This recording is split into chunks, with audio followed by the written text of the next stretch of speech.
Hey guys, it's September and you know what that means.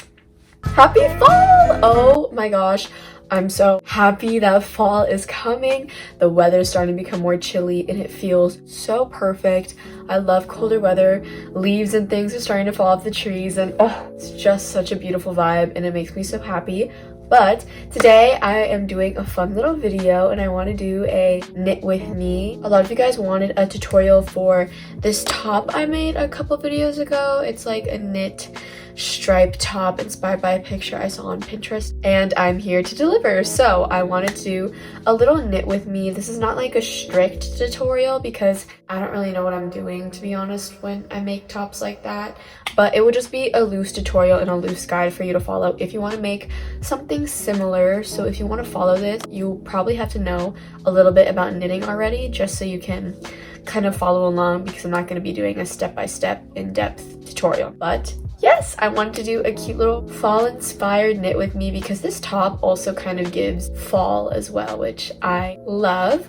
But I'm just gonna get right into it. Before we start making the top, I'm going to plan my project first on Milanote, who is also kindly sponsoring today's video. I started using Milanote recently and I find it really helpful to visualize my project planning since I like to keep my creative process really organized. I even use Milanote to organize the new small business that I've started up, but Milanote is super easy to use and navigate, which I like since I'm not super techie. It's super easy to create a board and just start planning any project since Milanote has a bunch of templates. They have templates for creatives, business owners, students, everyday life, and more. I usually use the templates under the crafts and makers section since that best fits fiber arts, or I use the project planning template. Milanote has many tools like notes, color swatches, and to-do lists that I find helpful when I make my boards. It's also so easy to put in images into your boards using Milanote's web clipper tool.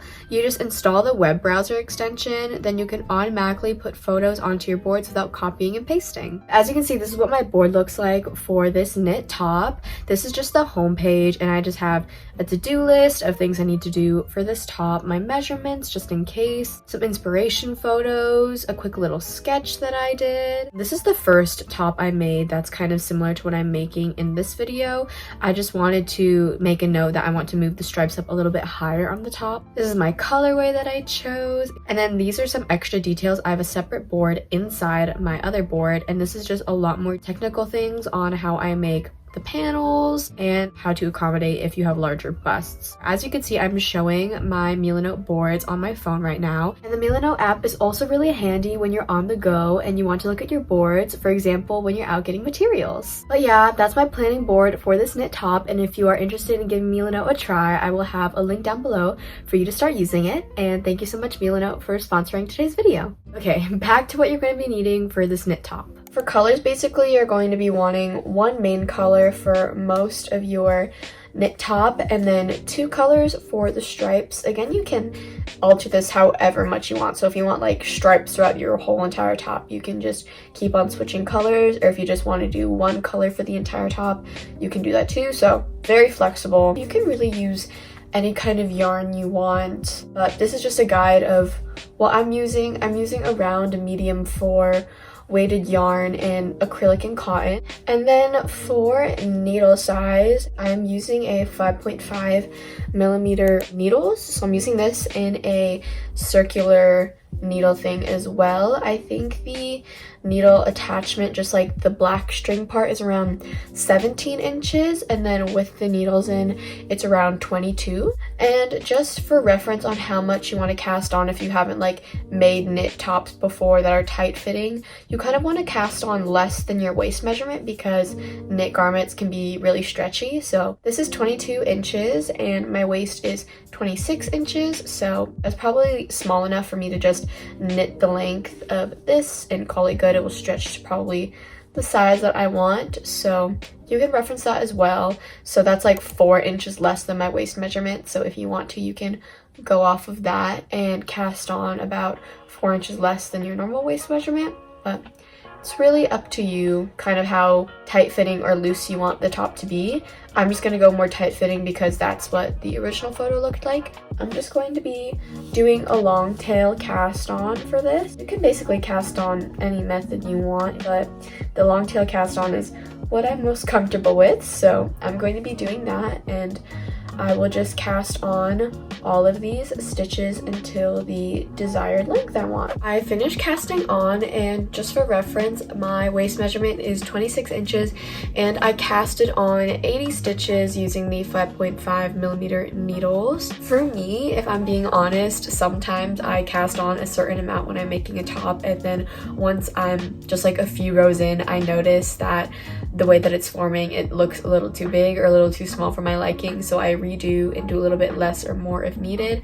That's just kind of how I do it, because I still haven't perfected how much to cast on yet, because I still don't know. So if you guys are willing, that's probably the best way to make sure you really like the size of your top. After you cast on the stitches, what you want to do is you want to close it and make it into a round. And now I'm just going to add a stitch marker on the very last stitch here, and this is just the stitch where the tail is, if that's helpful. But yes, now all that we're gonna do is just knit in the round in every single stitch until you reach around the bottom of your armpit, maybe a little bit lower just to give you a little bit more space, because once we reach the bottom of our armpit, we are going to split the round into front and back panels to create the armholes. So I will see you guys once we knit all the way up to our armpit area.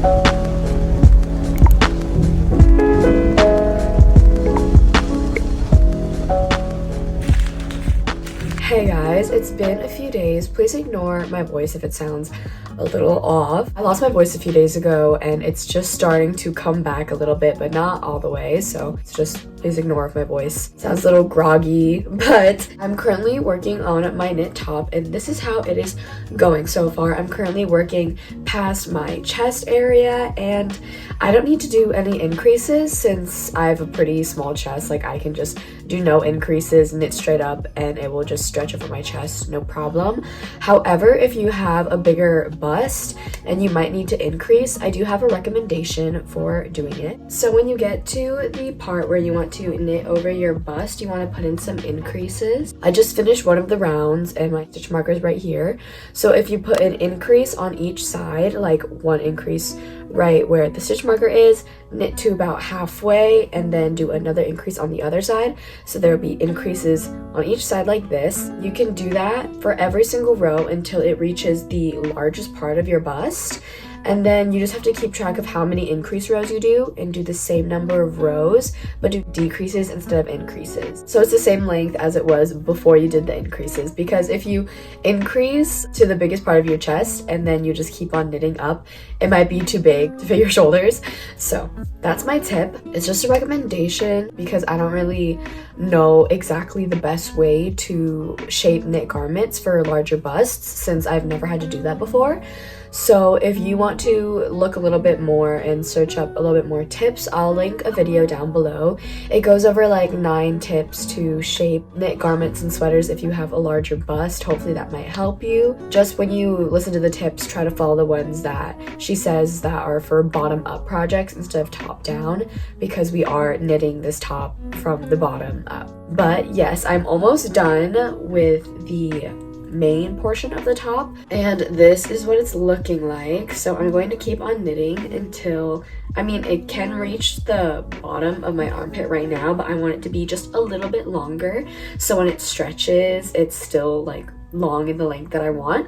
So I will keep on knitting until I'm happy with the length, and I will see you guys when it reaches the bottom of my armpit area. Hey, good evening, guys. It's like 6 p.m. right now, but I finished the main portion of the top. So this is like the main body all the way up to my lower armpit. And now we are ready to start working on the panels, which is so exciting. I split my work in half. So since I casted on 80 stitches, I counted up to 40 stitches on my top and put another stitch marker. So I have stitch markers on each side of my top indicating like the half point, and that's where we will split the top to work the front and back panel. So for you guys, you just remember how many stitches you guys casted on, divide that by 2 or around 2 if you cast on an odd number, and then just put a stitch marker there. I will give you guys some updates along the way, but yeah, I'm going to get to working on those and I will update you guys when I start doing the color work.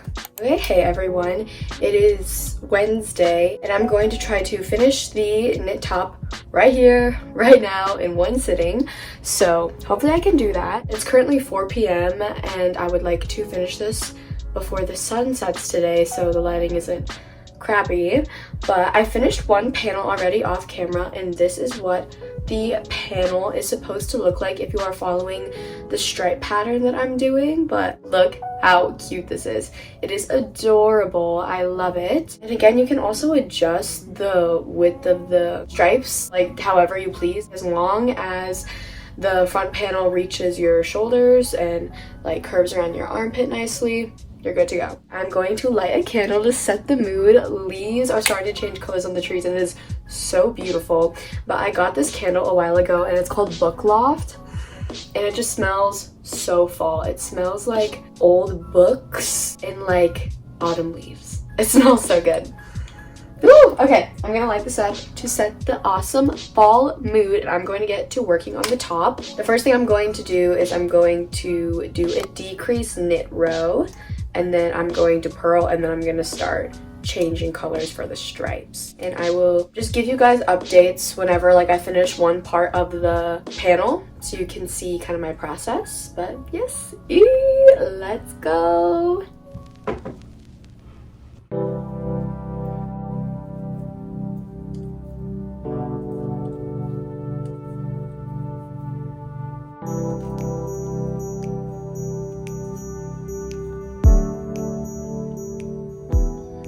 Okay, I finished the first 2 rows of the panel and just for a recap, I did a decrease row, so I decreased on each side of the top once and then after that I just purled. So now I have the start of my panel and it's 2 stitches less than when I split it in half. And then I connected the first stripe color that I want to use, and I'm using this really pretty butter yellow for one of my stripe colors. And I attach my yarn using the magic knot method. You can attach it however you want really, but I just like this method when it comes to knitting because I don't have to weave in any ends. And then now with this, I'm just going to knit 1 row with this cute butter yellow color, and then I'm going to switch back to blue and knit 4 blue rows, or do 4 rows of stockinette with the blue because I have to be doing knits and purls.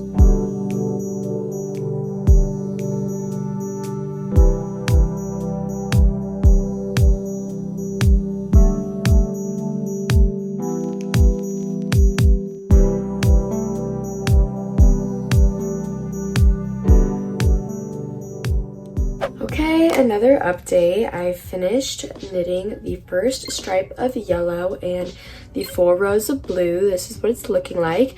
And now I'm going to do the main stripes, which is 5 rows of the same yellow and then 2 rows of this white color. And then so for you guys, you would switch to your second stripe color for the 2 rows of my white. We are going strong and I'm pretty sure I can finish this top in one sitting, which is awesome.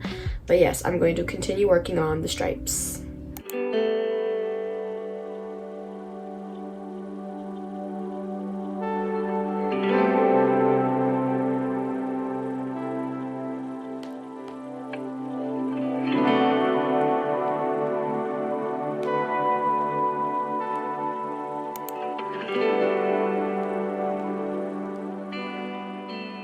So I finished the 2 main stripes, and this is how the front panel is building up. As you can see, this is kind of what the stripes look like, and now I'm just going to be knitting in my main color until I finish the top. Side note, this is all the yarn I have left for the main body color, so this is a crazy game of yarn chicken. I have no clue if this will be enough yarn. I've already started to work on the top past the stripes. So once you complete the stripes, you just have to do stockinette rows all the way until it reaches your shoulders in the main body color. For me, I did 20 rows on this panel after the last stripe. So if that helps you reference, it's gonna kind of look something like this. I'm going to keep on working on this. I made, I think, 4 rows of stockinette after the second stripe, so I have 16 more rows. So hopefully this will get me through 16 rows. Kind of stretch, but while I'm knitting, I made myself some cookies. These are pumpkin spice snickerdoodle cookies, and they are so yummy. And they smell so good. Oh my gosh, I've had a few of these already, and they're so yummy. They're so yummy. But anyway, I'm going to finish this top up, and I will see you guys when I'm done with both panels.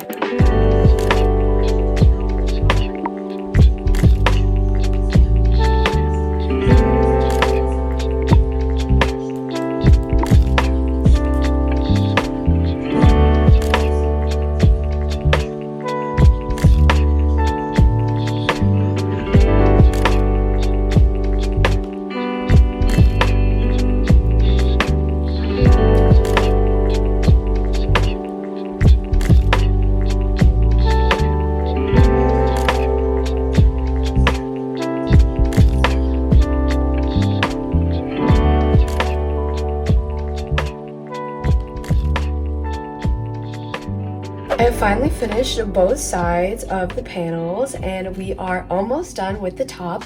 The only thing left to do is connect the panels to make armholes.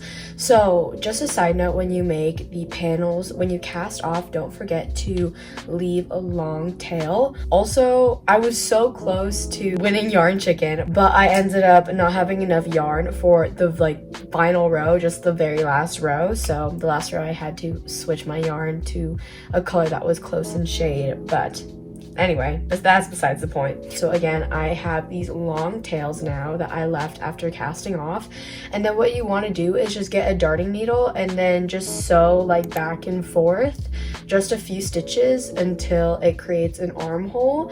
It depends how long your panels are. Since my front panels are relatively short, I can't sew that many stitches together or else it won't fit over my head. So I'm probably gonna do maybe like 5 stitches on each side and call that my sleeves and call it good. But yes, the sun is starting to set, so my lighting is going away, so I will sew this off camera and I will come back to you guys with the final results. Yay!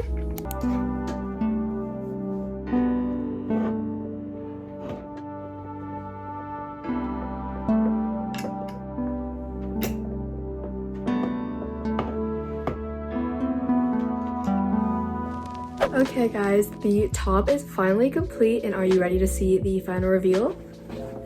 Ah, isn't it so cute? Oh my gosh, I love this top. This is a really cute top if your knitting skills are like at the very basic level and you still want to make something really cute. I feel like this is such a cute top for fall or even like any season really. I did steam it. I steamed the panels and the bottom of the top because those were curling up a little bit, so I flattened them out with a steamer. But other than that, this is the top. It's really easy to make, very beginner friendly, very simple. And yes, I'm going to be wearing this top a lot in the fall. If you followed along making a top with me, let me know how yours turned out or if you found this video useful. But yes, that is it. Thank you guys so much for watching. I really appreciate it, and I will see you guys in my next video. Bye bye!